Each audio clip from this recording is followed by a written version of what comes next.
Un jour où son mari découcha encore, Cécilia alla raconter sa misère à sa copine Mathie, une couturière comme elle. Elles avaient reçu leur certificat de fin d'apprentissage le même jour chez la même patronne. On avait l'habitude de les appeler les jumelles. Kidiglo connaissait très bien Mathie. Mathie était bien installée. Elle avait beaucoup d'apprentis et beaucoup d'amants, mais, comme elle aimait le répéter, « J'aime trop ma liberté pour faire le grand saut, me mettre la corde au cou, m'asservir à un seul homme. J'ai tout le temps de penser au mariage, ce marché de dupes. » Moi, je suis Adélaïde Fassinou, épouse à Laguada. Je suis professeure de lettres, écrivain.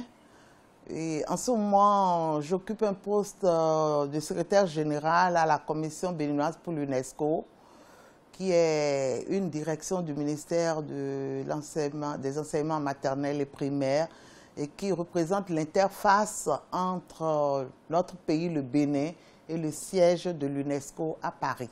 Bon, moi, dans cet ouvrage collectif, Le Temple de la Nuit profanée, j'ai eu à publier 4 tests. J'ai eu à publier 4 tests qui sont des tests que j'ai tirés du réel. Par exemple, le tout premier, Excisé par amour, est un test qui m'a été inspiré par une histoire, un récit de vie que j'ai eu à écouter sur la radio RFI, où la petite de 15 ans racontait son histoire avec celle de son amie qu'elle a rencontrée. Elle a fui les djihadistes en quittant le Nord Mali. Elle est venue s'installer à Bamako et elle a rencontré un jeune homme qui a dit « Je t'aime, je vais t'épouser, mais avant que je ne t'épouse, comme ça se fait dans ma tradition, toi tu dois t'exciser. Tu dois te faire exciser. » Et or, dans sa famille, à elle, ça ne se fait pas. Et par amour, elle l'a fait et en fin de compte, le gars l'a laissé tomber. Il l'a plus épousé. C'est toujours la réalité quotidienne qui m'inspire le plus. Parce que je vis dans un univers où beaucoup de choses se passent. Et je n'ai pas besoin d'aller chercher dans la lune ou les étoiles ou le romantisme au bord du lac ou de la rivière ou du fleuve ou même au bord de la mer. Ce n'est pas que la mer ne m'inspire pas, mais il y a tellement d'événements qui se passent dans notre quotidien que je n'ai pas d'autre choix que d'écrire des œuvres réalistes.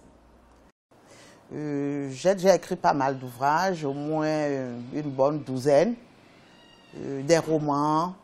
Mon premier roman intitulé Mon Doupé le rêve brisé, je l'ai publié aux éditions L'Harmattan en l'an 2000. Et coup sur coup, j'ai publié également un roman de jeunesse, Yemi ou le miracle de l'amour, au Bénin cette fois-ci, toujours en l'an 2000. Et puis je n'ai pas arrêté. Je n'ai pas arrêté jusqu'à ce jour. J'ai publié des poèmes aux éditions Eddy Livre. J'ai publié des romans, aussi bien au Bénin qu'en France, chez L'Harmattan. J'ai publié le journal d'Esclamonde au Bénin.